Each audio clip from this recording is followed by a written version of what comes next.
할렐루야. 하나님 살아계십니다. 하나님 오늘도 우리에게 큰 은혜 주실 줄로 믿습니다. 이게 꿈인가 생신가 싶네요, 아직까지. 제가 탁장로님한테 좀 이렇게 컴퓨터를 부탁드렸는데 안 해도 된다는 말씀을 못 들어갖고 이렇게 준비를 해놓으셨는데 고민을 많이 했습니다. 목사님께서 30분의 시간을 주셨는데 이 30분 안에 무슨 얘기를 어디서부터 어떻게 해야 되나 하는 고민 때문에 처음에는 이제 사진도 좀 준비하고 캄보디아 여러 가지 모습도 여러분 좀 보여드리고 싶고 해서 좀 준비해 주십사 하고 부탁을 드렸는데 그거 하려니까 제가 막상 하고 싶은 얘기 할 시간이 너무 짧을 것 같아요. 고민하다가 사진을 다 빼버렸습니다. 그러다 보니까 장로님 죄송합니다. 준비해 주셨는데 다음번에 기회가 하나님 또 허락해 주시면은 괜찮습니다. 예. 다음번에 기회가 되면은 또 캄보디아 사진과 함께 사역의 내용들 여러분에게 좀 이렇게 또 나누고 할 수 있는 시간이 있지 않을까 또 기대를 해봅니다. 여러분 참 뵙고 싶었습니다. 모두 평안하셨죠? 예, 한 분 한 분 뵈니까 고향 온 것 같아요 이제. 예, 부산에 아무리 찬바람이 불고 비가 와도 마음은 따뜻해지는 것을 이전 시간 느끼면서 참 하나님 앞에 감사를 드리게 됩니다. 우리 박 장로님 앞에 여전히 앉아 계시는 모습 뵈니까 참 마음이 너무 좋습니다. 모습은 하나도 안 바뀌시는 것 같은데 뭐 그전에 우리 집사님들이 이제 장로님 되시고 또 우리 여집사님들도 또 권사님 되시고 직분만 조금씩 다 바뀐 것 같아요. 직분에 맞게 하나님 앞에 정말 신실한 주의 종으로 교회를 위하여서 여러분의 생명을 드릴 수 있는 참 충성된 주의 종들, 주의 정인들 다 되시기를 바랍니다. 우리 목사님 뵈니까 또 예수님 뵙는 것 같아요. 모습도 얼마나 인자하시고 그래서 마음이 참 너무 흐뭇하고 좋습니다. 부산을 한 번씩 잠깐씩 이렇게 왔다 갔는데 배곡에 올라갈 때마다 이쪽이 내려다 보이고 여러분들은 어떻게 지내시나 보고 싶고 궁금한 마음이 참 너무 컸었는데 또 때가 되니 하나님께서 여러분을 이렇게 만날 수 있는 은혜 주셔서 참 얼마나 감사한지 모르겠습니다. 오늘 처음 뵙는 분도 계시는데 저희는 1999년도 3월 28일 날 캄보디아 선교사로 파송받고 나가서 지금까지 이제 18년째 돼가네요.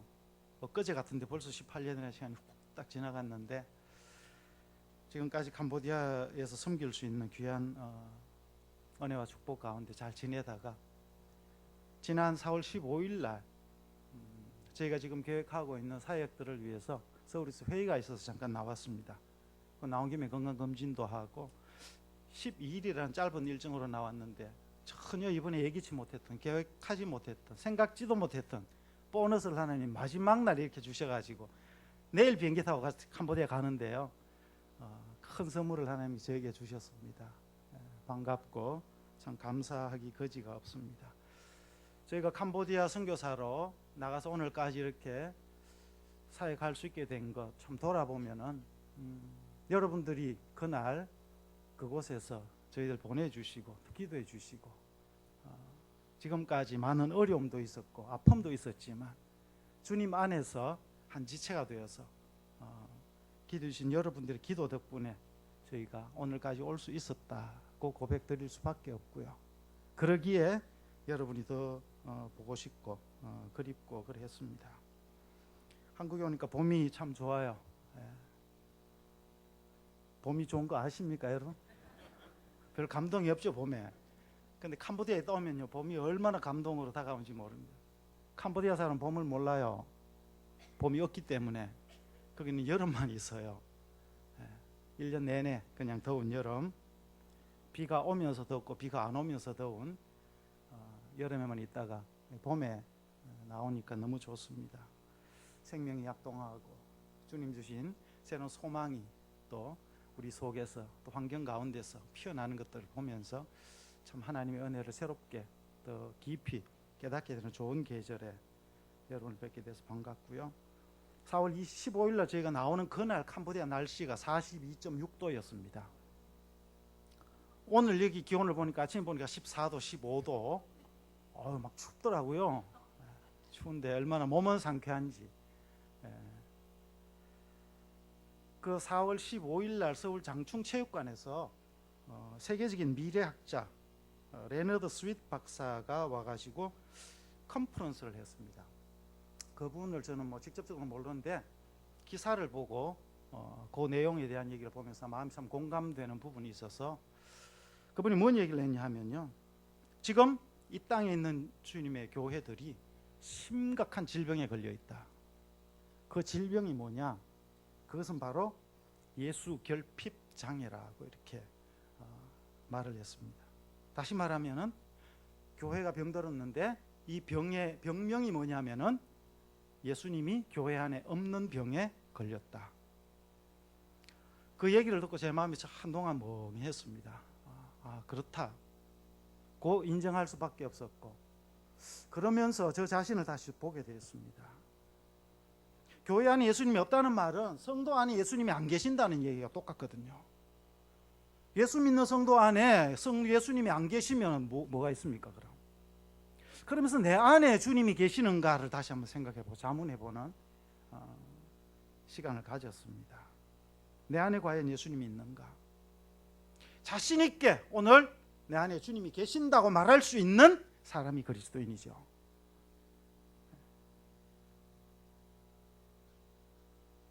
한국 교회가 엄청난 하나님의 은혜와 축복 가운데 폭발적인 성장을 이루었죠. 그때는 말 그대로 그랬습니다. 십자가만 걸면 사람들이 모여들었다 했습니다. 교회가 막 성장할 때 굳이 나가서 전도하지 않아도 교회가 막 부흥하던 때가 있었습니다. 그럴 때는 예수 믿는다는 게 하나의 자랑이었습니다. 성공의 상징이었고요. 그래서 세상에 성공하기 위해서 교회로 나온 사람들도 많이 있었던 게 사실이에요. 교회 안 가면 안 될 것 같은 그런 분위기가 한반도를 휩쓸고 지나가니까. 그래서 교회가 막 성장하고, 그렇게 하면서 이 교회 속에 축복, 성장 이런 단어가 굉장히 급격하게 교회를 강타했죠. 그런데 우리도 모르는 사이에 교회가 예수님이 계셔야 할 그 교회에 예수님은 점차 밀려나고, 우리가 좋아했던 그 축복, 성장, 이것이 교회에 들어와 가지고 예수님의 자리를 차지하기 시작했다는 거죠. 그렇게 하면서 성공하기 위해서, 축복받기 위해서 교회에 나오는 사람들이 교회 안에 모여들기 시작합니다. 예수님이 교회 안에 계시는지, 내 안에 예수님이 계시는지에 대해서는 큰 관심이 없고, 내가 오직 성공하고 싶은, 내가 축복받고 싶은 그 열정만 가진 사람들이 그리스도인이라는 이름표를 달고 교회에 많아지기 시작했다는 거죠. 성공이 예수님을 밀어내고, 그래서 교회도 사실 많이 모이고 크고 커지고 좋은 건물 짓고 성장하는, 이것이 한국 교회, 한국뿐만 아닙니다. 미국에서 불러온 거죠. 거기 사실 미국에서 한국만도로 넘어온 것이었습니다. 그렇게 되면서 우리가 교회 속에 예수님의 자리가 없어지게 되고, 어느 날 사람들은 많이 모였는데 예수님은 그곳에 계시지 않는, 예수님을 예배하는 자리에서 어쩌면은 우리는 인간적인 세상적인 내 욕망을 채우기 위한, 그것을 예배하기 위해서 모인, 그렇게 우리의 믿음이라는 것이 변질되어져 버리는 그런 아픔이 우리 가운데 있었다. 그것이 우리의 현주소라고 얘기하는 것이 그분이 레너드 스윗이라는 그 미래학자가 얘기한 내용이었습니다. 그러면서 저는 선교를 또 생각해 보았습니다. 그럼 선교는 어떤가? 선교도 동일한 위기 가운데 있는 거예요.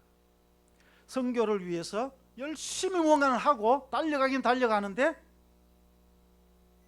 과연 그 선교 안에 예수님이 계신가라고 물었을 때에 예수님을 빼면 선교는 없다라고 대답할 수 있는가? 내가 하고 있는 그 사역에 과연 예수님이 주인이신가? 와서 건물 짓고, 건물 짓는 거 좋아하잖아요, 그죠? 우리 한국 교회는 제가 선교지 17년 지내면서 가장 가슴 아프고 정말 기도했던 내용 가운데 하나가 있습니다. 한국 교회는요, 교회 건축한다고 하면은 헌금이 금방 옵니다. 헌금이. 교회 건축에는 참 헌신적이세요, 그죠? 그런데 학생들을, 사람들을 키워야겠습니다. 하나님의 사람들을 키워야겠습니다. 키우는데 장학금이 필요합니다. 이 어린 아이들 먹여 살려가지고 하나님의 사람으로 만들어야 되는데 돈이 필요합니다 라고 하면은 큰 감동이 없어요. 그래서 많은 선교사들이 건축하는 일은 참 열심히 해요. 그래서 선교지에 교회들을 많이 지었어요. 현실적으로 평가해 볼 때. 근데 과연 그 교회 안에 예수님이 계시는가? 라고 물을 때 참 자신이 없어지는 게 사실이에요.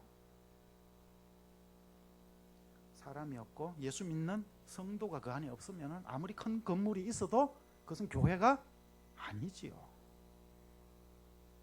오늘 내가 그리스도인으로 살아가는 삶의 현장이 없이, 내 안에 예수님이 안 계신가 계시는가를 확인할 겨를도 없이 정신없이 살다가 수요일 예배 시간 돼서 그냥 후다닥 교회 와서 하던 대로 그냥 예배 드리고 기도하고, 예수님 예전에 계셨으니까 지금도 계시겠지, 나를 구원해 주셨으니까 오늘도 나와 함께 하실 거야, 그냥 자위하면서 돌아가는 정도의 신앙이라면 우리는 심각하게 나의 구원에 대해서 점검할 필요가 있다는 생각이 들어집니다.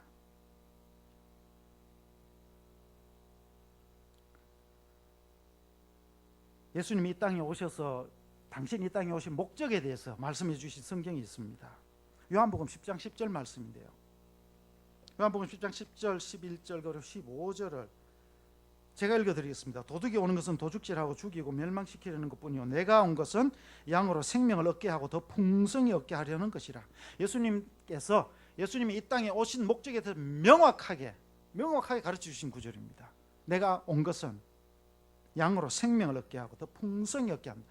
생명을 주는데 그냥 보통 주는 게 아니고 정말 풍성하게 우리 가운데 예수 그리스도의 생명을 주시기 위해서 주님 오셨다는 거죠.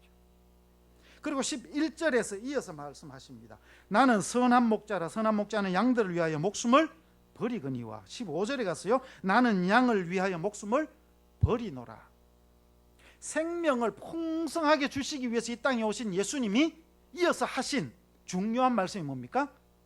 내 생명을 버린다는 것입니다. 버린다. 그 17절에 가면 그렇게 말합니다. 이거 누가 내한테 시켜가 강제로 막 해서가 아니라 내 스스로 절거히 기쁨으로 내 생명을 버린다고 다시 말씀하십니다. 저는 이 두 가지를 오늘 여러분과 잠깐 고민하고 캄보디아에 대한 얘기 시간대로 좀 나누고자 합니다. 우리는 많이 받고 싶어요, 그죠? 예수님부터. 그래서 은혜를 받기 원하고 또 사랑을 받기를 원하고 확인하고 싶어하고, 힘들 때 더 그분 앞에 의지하고, 이거 당연한 거예요. 이건 나쁜 거 절대 아닙니다, 그죠? 왜? 주님 우리에게 주시기 위해서 오셨고, 우리가 갖고 싶어하는 모든 거 다 주님 안에 있고, 우리가 원하는 것보다 더 많이 주님이 주시기를 원하시는 줄로 믿습니다. 그렇게 하기 위해서 오셨고, 당신의 생명을 남김없이 아끼지 아니하고 십자가에서 다 주셨습니다.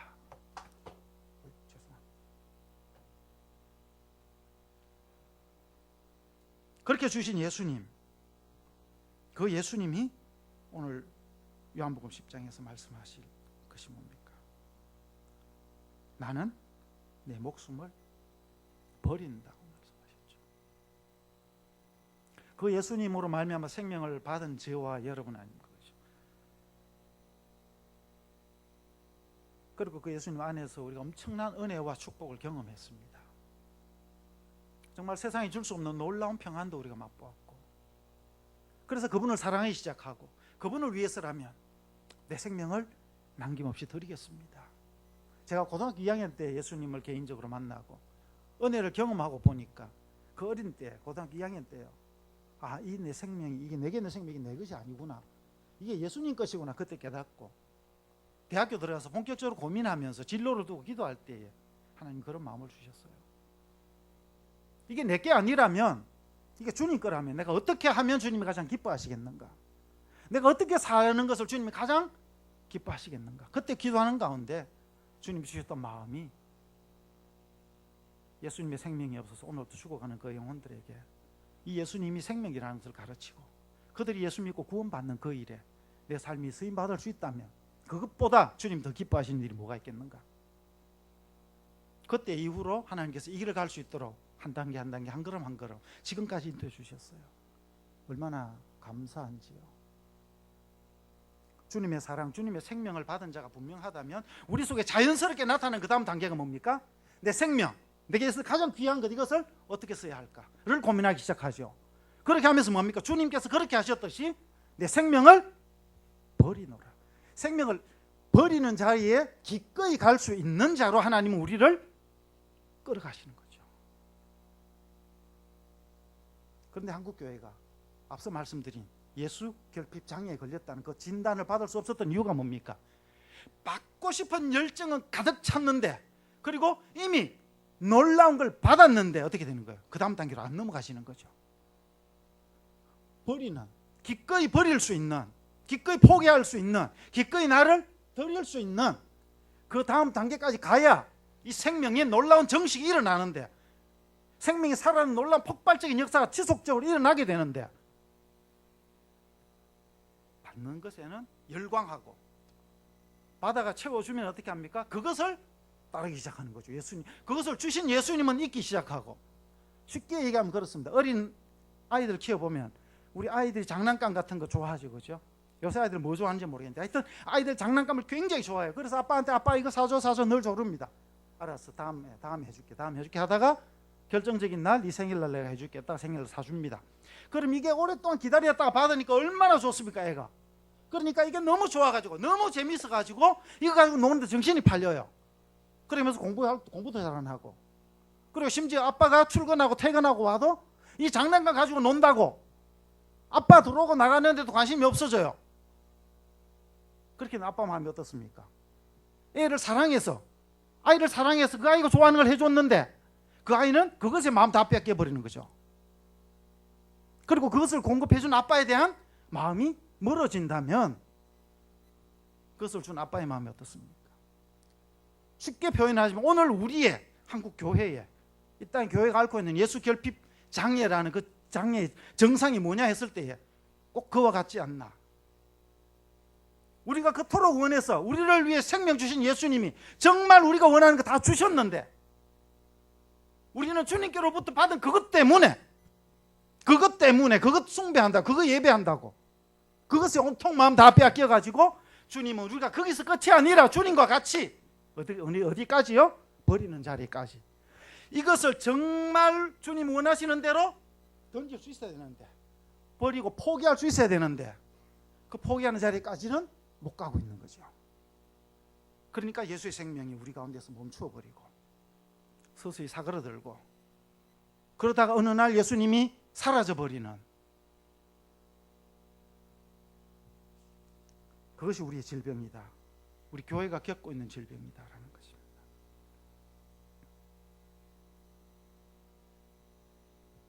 이 부분에 대해서 제가 생각을 하고 묵상을 해보면서 해결책이 뭔가, 그럼 어떻게 해야 되는가?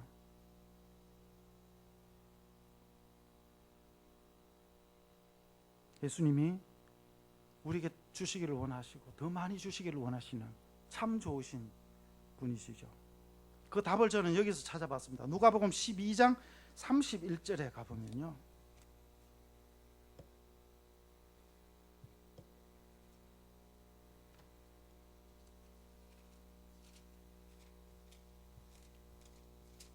누가복음 12장 31절 말씀은 우리가 잘 아는 말씀입니다. 같이 한번 읽어볼까요? 다만 너희는 그의 나라를 구하라. 그리하면 이런 것들을 너희에게 더하시리라. 자, 이 말씀이 예전 번역이 이렇게 됐습니다. 너희는 먼저 그의 나라와 그의 의를 구하라. 그리하면 이 모든 것을 너희에게 더하시리라. 우리가 구하는, 주님 앞에 구하는 구하는 내용과 구하는 방향과 목적이 빛나버렸기 때문에요. 우리 가운데 나타나는 우리가 엄청난 그런 질병에 걸릴 수밖에 없는 그런 현실이 되지 않았는가. 그렇게 하시면 12장 앞절 읽지 않은 앞부분에 가면은 그 어리석은 부자의 비유가 나옵니다. 어리석은 부자가 재물을 크게 얻죠.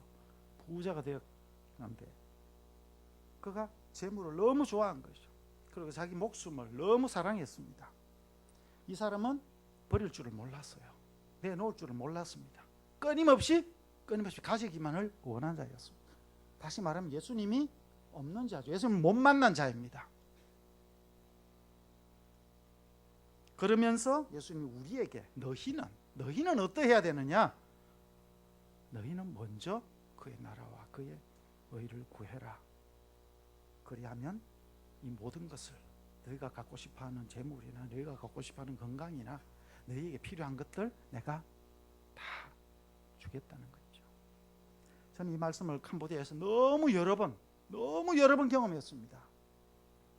가장 처음 경험했던 것부터 최근에 경험했던 것까지 얘기하려면은 여러분 한 일주일 동안 집에 못 가시고 위에서 앉아 제 얘기 계속 들어야 될 것 같아요.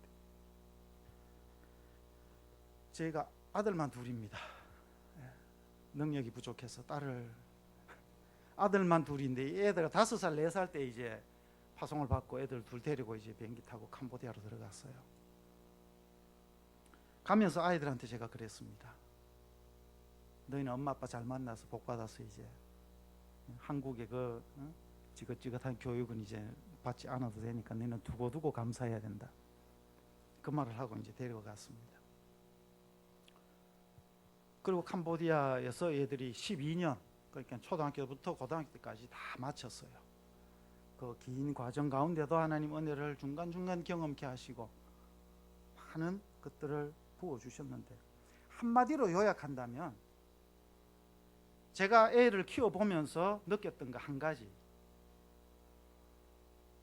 여러분 자녀 교육에 있어가 여러분들 뭐 돈이 부족하다 뭐 여러 가지 여러분 해줄 수 없는 안타까움을 겪을 때가 많죠. 그죠? 더 해주고 싶은데 부모 마음에 더 해주고 싶은데 못 해줘서 안타까움이 여러분 가운데 많이 있을 거예요.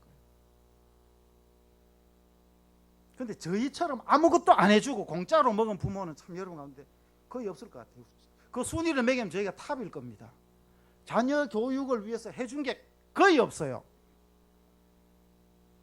해주고 싶어도 해줄 능력도 없고 해줄 수 있는 길도 없고 그러니까 아예 그냥 포기하고 그냥 내버려 둔 거예요. 그랬는데 내가 못하니까 아이들이 부모인 나를 안 보고 하나님을 보기 시작하고요. 애들이 하나님의 은혜를 사모하기 시작하고 하나님의 도우심을 구하기 시작하는. 그래서 지금까지 결과를 볼 때 현재까지 결과입니다. 앞으로는 또 하나님 여러분들이 어떻게 또 나갈지 모르지만 지금까지 성적표를 보면은 큰애는 미국 가가지고요 5년 만에 석사까지 지금 다 마치고 다음 달에 이제 석사 졸업합니다. 그런데 우리가 용돈 한 번 안 보태주고 하나님이 다 채워주셨어요. 지금까지.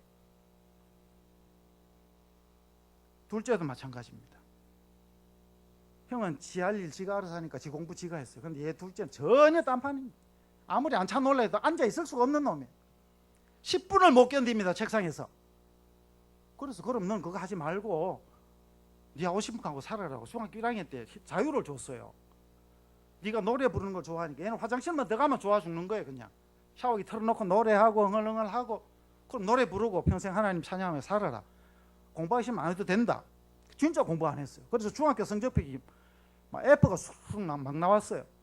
그런데 하나님의 때가 되니까 인생 속에서도 개입하셔가지고 공부도 하게 하시고 준비하시는데 노래하라 했는데 캄보디아에서 노래 배울 데가 없잖아요.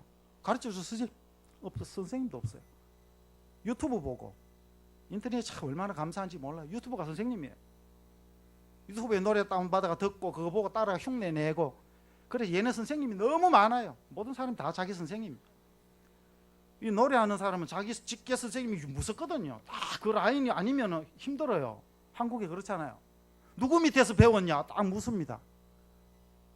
근데 제가 얘한테 그랬어요. 나중에 누가 그래 묻거든 나는 하나님한테서 배웠습니다. 이렇게 대답하라 했어요. 얘한테 필요한 건 하나님 다 주셨어요. 그랬는데 걔가 서울에 왔잖아요. 그리고 지금 3학년이에요. 서울 어디 왔는지도 궁금하신 분 계시죠? 여러분이 자녀들 크게 보내고 싶어하는 서울대학교에 갔습니다. 우리는 서울대학교 보내달라고 기도한 적 없어요. 근데 감사한 것은 제가 그 말씀을 드리고 싶은 거예요. 자녀를 사랑하시거들라. 자녀에게 다 쏟아붓지 마시고 그 마음을 하나님께 드리십시오. 하나님 먼저 구하라 했잖아, 그렇죠? 나라와 의를 위해 먼저 구할 것을 구하면은 우리가 원하는 거, 내가 갖고 싶은 거, 이 땅을 살아가는데 내게 필요한 거, 체험받고 싶은 거 주님이 채워 주신다는 것입니다. 좋은 대학교 갔기 때문에 이런 말씀 드리는 거 아닙니다. 주님은 우리에게 주신 말씀, 약속 1.1핵도 변하지 아니하시고 우리가 그 말씀 믿는 대로 우리가 그 말씀 행하고 사는 대로 우리에게 채우시는 분이심을 믿으시기 바랍니다. 내가 채우려고 애쓰지 마세요. 주님이 주시되 풍성히 주시기 위해서 오셨다고 했고요. 그러면 감사함으로 받은 줄 믿으시고 누리세요. 그러면서 어떻게 해요? 그때부터 우리가 해야 될 것은 비우는 연습하는 거예요. 채우는 게 아니고 비우는 연습을 끊임없이 하는 거예요. 주님이 마지막 자신의 생명을 버리셨듯이 나도 기쁨으로 버리는 자리에, 나누는 자리에, 나를 포기하는 자리에, 나를 희생하는 자리에 누구 때문에? 주님 때문에. 주님이 그렇게 하셨기 때문에 나도 그 길 가겠다고, 나도 그렇게 살아보겠다고. 안 돼요. 힘들어요. 힘들 때마다 기도하시고, 기도하고 엎드리면 주님이 힘 주시고 이렇게 주시죠. 그럼 또 한 걸음 가면 돼요. 한 발, 두 발 그렇게 주님 따라가다 보면 잠깐 후에 우리는 그분 앞에 서 있을 줄로 믿습니다. 길지 않죠. 저도 18년 언제 지났는지 모르겠어요. 앞으로 18년 더 캄보디아 지낼 수 있을지 자신이 없어요. 작년에 8월 달에요. 시엠리브로 작년 1월 달에 이제 이사를 가가지고 하나님 땅을 10만 평 줬는데 이 10만 평을 가지고 어떻게 해야 되나? 10만 평이 얼마나 큰 건지 아세요? 여러분 저보다 땅 많이 가진 분 몇 분 있는가 모르겠습니다. 캄보디아 가니까 하나님 땅을 10만 평을 주셨어요. 이거 가지고 동네 한 동네 쿤니엄이라는 그 시골 동네 그 가난하고 지지도 못 사는 이 캄보디아 사람들 함께 살면서 한번 살려봐라. 하나님 주신 그 땅 바라보고 그 영혼들 바라보면서 그곳으로 갔어요. 잡목이 꽉 오고 제가 들어갈 수도 없는 그 땅에 하나님 이거 어떻게 해야 됩니까? 할 수 있는 대로 6월부터 1월에 이사 가가지고 5월까지 준비한 다음 6월부터요 불도저, 포크레인, 덤프트럭 하여튼 우리가 동원할 수 있는 우리의 역량껏 할 수 있는 대로 동원해갖고 막 갈아엎기 시작했습니다. 하면서 한쪽에는 사람이 살아야 되니까 훈련센터를 한 곳에 막 짓기 시작했습니다. 돈이 많이 있어가지고요. 아니요. 조금 있으면 요게 단가보다 그냥 드리고 가는 거죠. 새벽부터 일꾼들이 와서 일합니다. 그런데 우리가 안 가보면 어떻게 하고 있는지 어떤지 모르잖아요. 이 사람들 아침 8시부터 돌리려면 나는 새벽 6시, 5시에 일 나가 움직여 가야 그게 돌아가요. 그 더운데 42도라 했습니다. 그죠? 새벽부터 밤까지 그렇게 돌면서 갈증이 얼마나 납니까? 갈증 나니까 물을 나갈 때 아침에 얼여갖고 몇 병을 넣고 물 좀 맛이 없잖아요. 그죠? 그래서 뭘 또 넣냐면은 우리 처제가 보내준 미숫가루 맛있어요. 미숫가루 태워가 설탕 듬뿍 넣어가지고 달달하게 만들어갖고 넣고 때마침 그때 장모님이 또 한국에 오셨어요. 우리 장모님이 또 감주를 또 감주 알죠? 단술, 식혜 기차게 맛있게 하세요. 그것도 또 한두 통 담아가지고 물만 잔뜩 들고 짊어지고 가서 갈증 나면 한 병 열면 한숨에 그냥 한 병씩 없어집니다. 그냥 워낙에 땀이 많이 나니까. 그렇게 하루 이틀 사흘 날 한 달 두 달 지나고 어느 날 아침이 됐는데 단계팀이 막 들어와 있고 사역이 정신없이 막 돌아갈 때예요. 아침 몸이 일어나질 않는 거예요. 눈은 떠졌는데 정신은 있는데 몸이 안 일어나는 거예요. 어떡합니까? 사역은 가야 되고 팀은 또 그날 계획 스케줄 있고 아내가 팀들 데리고 이제 사역지로 가고 저는 간신히 어떻게 해갖고 이제 로컬 캄보디아 병원을 갔어요. 의사가 이것저것 보고 검사하는데 결과가 보니까 혈당이 뭐 370 얼마인가 올라가 있고 뭐 이것저것 얘기하는데 이거는 그때 하여튼 그래가지고 이걸 어떻게 해야 되나 좀 더 정확하게 한번 진단해 봐야 되겠다 해서 이제 9월 초에 바로 세브란스 와서 한 일주일간 있으면서 쭉 검진을 다 해봤습니다. 온몸을 스캔을 해봤더니 하여튼 종합병원이에요. 그 전에 그렇게 힘들지 않았는데 갑자기 막 그렇게 확 나온 거예요. 그래 의사 선생님이 준 약을 최대 얼마 줄 수 있습니까? 6개월치 줄 수 있대. 그 6개월치 전부 모든 약을 6개월치 다 받으니까 한 가방이 돼요. 약이. 그 한 가방 짊어매고 다시 캄보디아 들어갔죠. 들어가서 이제 그 약 먹으면서 또 일을 해야 되니까 사역을 해야 되니까 그렇게 좀 먹다가 약 안 먹고 한번 해보자. 약 먹어도 죽으려면 죽고 약 안 먹어도 살려면 살고.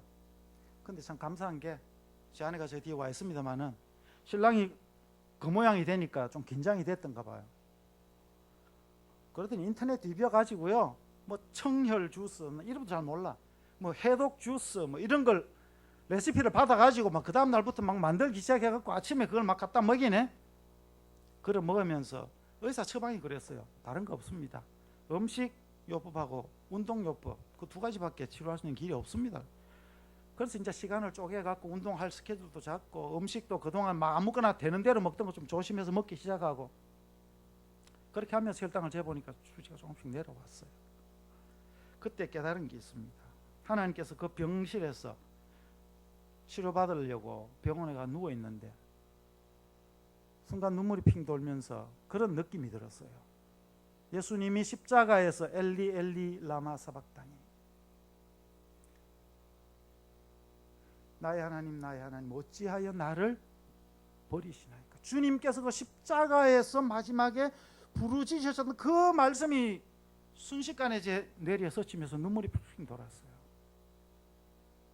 얼마나 힘드셨을까. 버림받은 느낌에 아버지로부터 버림당하셨을 때에 나의 죄 때문에 그 마음이 그 느낌이 어떠셨을까. 그런데 그 느낌이 순식간에 제 마음을 확 사고 도는데요.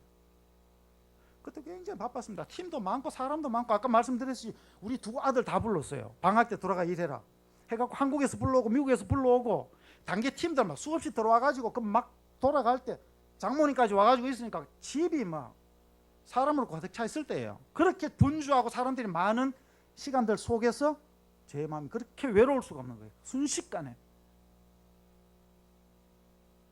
이 외로움이 어디서 오는 건가. 그때 주님의 십자가를 다시 한번 제가 바라보게 되었습니다. 그 십자가는 참혹함과 비참함의 극치 아닙니까? 예수님이 지셨던 그 십자가. 근데 그 예수님의 그 십자가의 참혹함과 비참함만 있었습니까? 그렇지 않죠. 말로 할 수 없는 그 아름다움과 진리가 그 십자가에 함께 있었던 거죠. 놀라운 사랑이 거기에 함께 있었던 거죠.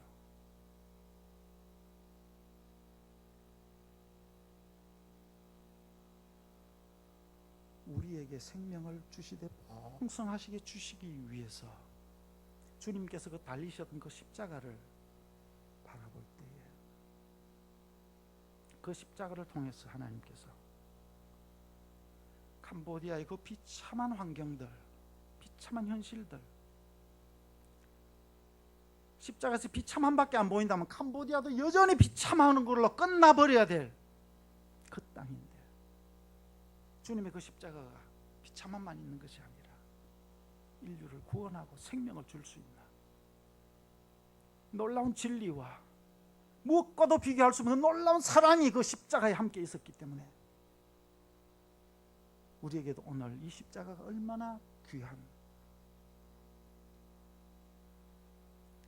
그 십자가를 바라볼 때 하나님께서 그 땅을 향한, 캄보디아 땅을 향한 새로운 소망을 제게 보여주셨습니다.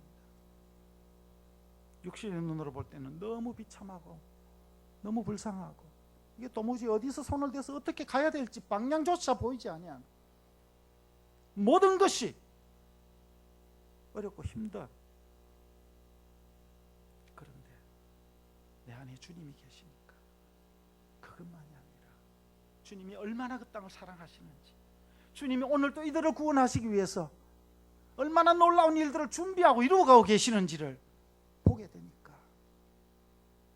그 땅이 얼마나 소망이 있어 보이고 그 땅이 얼마나 아름답게 보이는지.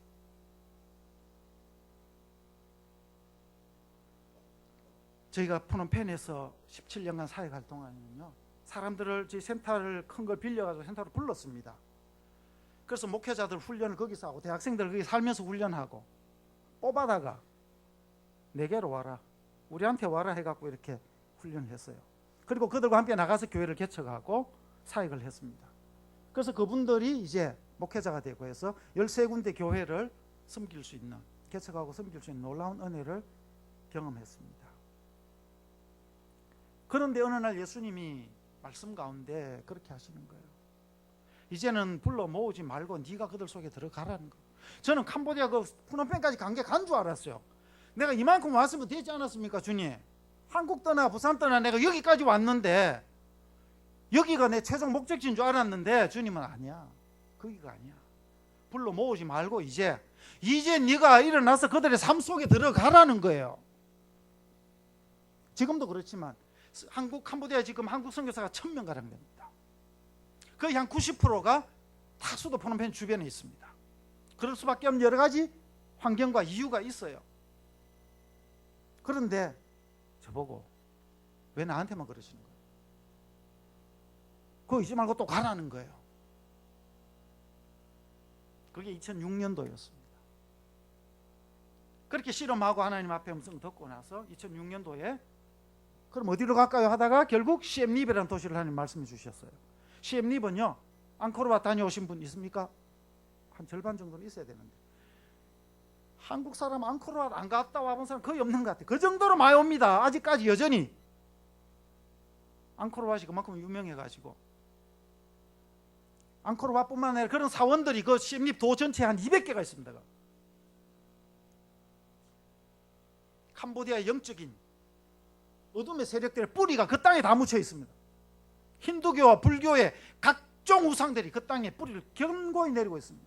1000년 전에 지어진 그 건물 보려고 지금도 전 세계에서 400만 명 이상이 매년 시엠립에 들어옵니다. 아직까지 사단의 견고한 지인이 그 땅에 있습니다. 거길 가라는 거예요. 선교사들이 시엠립으로 사역 들어갔다가 뿌리 못 내리고 나오는 선교사도 여럿 있었고, 심지어 어떤 선교사는 선교사로 들어갔다가 내 선교사 아니다 하고 선교사 타이틀 떼버리고 돈 버는 사람도 거기 있어요. 지금도 거기 있습니다. 그렇게 쉽지 않은 땅이죠. 힘든 걸 알기에 피하고 싶은데 주님이 가라는 거예요. 그래서 그럼 어디고 시엠립이 어디입니까 해서 거길 가서 엄청 돌다가 결국 하나님께서 확신 주신 땅이 지금 저희가 예수마을 하려고 준비하고 있는 그 쿤리엄이라는 동네입니다. 이름 말이 어려워요. 쿤리엄. 동네 이름이 쿤리엄입니다. 그래서 그때 이름을 딱 붙여버렸습니다. 쿤리엄 예수마을. 여기는 앞으로 예수마을이 되어질지어다. 예수님 때문에 놀라운 변화와 축복을 경험하는 땅이 되기를 원하는 마음. 2006년도에 그래놓고 그곳에 드나들면서 살기 시작됐죠. 근데 그곳에 들어가라는 거예요. 전기도 뭐 수도도 아무것도 없어요. 그냥 해 빠지면 온 동네가 깜깜해지고 그냥 다 잠잡니다. 새벽에 닭이 울기 시작하면 닭과 함께 일어나서 사람들이 주섬주섬 길거리 나와서 이제 다니고 일을 하고 사역하는 182가구 950명 사람들이 그 땅에 살고 있어요. 그들을 보게 해주시고 그들을 마음에 품게 해주시면서 우리가 그들 가운데 들어가라는 거죠. 그때 주님 주셨던 마음이 이제까지 네가 입으로 복음을 전하는 삶을 살았다면 이제 네 삶으로 몸으로 복음을 살아라. 네가 살아라. 말하는 거 줄이고 네가 먼저 살아라. 살면 너를 통해 내가 나타날게. 그게 갈라디아 2장 20절 말씀이었어요. 내가 죽을 때 주님이 내 안에 사시고 내가 죽을 때 주님이 일하시겠다는 확인이었습니다. 그런데 어떡합니까? 주님이 하시겠다는데. 그래서 결국 지난 1월에 이제 저희 부부가 둘째 해 대학 출발하고 나서 이제 쿤리엄 예수마을로 들어갔습니다. 목사님 시간 지났지 않습니까? 제가 시간 30분만 하랬는데 그곳에서 하고 싶은 거는 딱 그겁니다. 캄보디아가 불교 국가거든요. 국교가 불교입니다. 나라의 종교가 불교고요. 90% 이상이 다 불교 신자입니다. 태어날 때부터 죽을 때까지. 그래서 마을 중심에 다 절이 있고 절과 함께 이들의 삶이 살아가지는. 그런데 그 땅에 복음이 들어와서 예수님이 들어오셔서 그동안 살아왔던 것을 버리고 예수님을 따라가는, 예수님과 더불어 살아가는 삶에 하나의 모델이 되면 좋겠다. 그래서 불교 마을, 이웃 마을들이 있는 사람들이 이 마을을 보고 저 마을은 우리하고 다르네. 우리 마을도 저런 마을 됐으면 좋겠다. 그들이 스스로 생각하고 판단하고 자기들이 살아온 삶을 끊어버리고 그 마을과 같이 되기 위해서 변화를 시도하는. 그런데 와서 배워가는 것이 삶의 모습이 아니라 그 삶의 바탕에 있는 예수님을. 목소리 높여서 예수 믿으라고 예수 천당 불신지옥을 외치지 않아도 저렇게 사는 것이 예수쟁이의 삶이구나. 저렇게 사는 것이 예수 믿는 사람들의 삶의 스타일이구나. 그것이 너무 좋아 보여서, 너무 아름다워 보여서 우리도 그렇게 살자. 그런 예수 마을에 무브먼트가 좀 일어날 수 있다면, 선교사가 없어도 그들이 예수를 전하고 예수가 확산되어지는, 그러면 캄보디아 복음화가 이루어지지 않겠는가. 그 마음으로. 말은 참 쉽죠, 그죠? 근데 저희가 들어가서 부닥치는 현실이 어땠는지 아십니까? 한 가지만 말씀드리고 마치겠습니다. 182가구 950명이라고 말씀드렸는데 너무 가난하니까요. 땅이 없는 건 아닌데 농사 안 짓고 놀아요. 땅도 놀고 사람도 놀고. 농사 지읍시다. 왜 안 합니까? 물으면요. 농사 지어가지고는 못 먹고 산다는 거예요, 사람들. 그럴 수밖에 없는 경제적인, 사회적인, 구조적인 문제가 있는 거예요. 태국과 베트남으로부터 경제적인 식민 정책 때문에 농사 지어갖고는 정말 인건비도 안 나오는 그런 구조 속에서 90% 이상이 빚을 지고 있어요. 돈은 필요한데 수입이 없으니까 은행에 빚을 냅니다. 집이 있고 땅이 있는 사람은 그걸 담보로 대출하는데 그것도 안 되는 사람은 고리대금을 씁니다. 캄보디아 시골의 고리대금이 얼마나 큰 문제인지 모릅니다. 지금 경제적인 구조가 굉장히 나빠요. 그렇다고 이 사람들 교육을 못 받고 있는 사람들, 교육 혜택이 안 미치고 있는 사람들, 가르쳐 줄 테니까 오세요 하면은 사람들이 안 옵니다. 왜? 그거 와서 배울 여유가 없어요. 오늘 또 어디 나가서 그냥 가족들 먹여 살릴 거리가 없나 찾아다녀야 되고, 그거 좀 벌어가 모아가 매달 빚 갚아야 되고, 그러니까 오늘 뭔가 배워서 내일을 준비하고 1년 뒤를 계획하고 새로운 삶을 살아보자. 이게 전혀 안 먹히는 거예요. 경제적으로, 사회적으로, 교육적인 모든 총체적인 기반들이 다 허물어져 버린 땅입니다. 그래서 그 땅 가운데 지금 10만 평을 개간해서, 그거 좀 개간해 보겠다고 제가 지난 6, 7, 8 그렇게 설치다가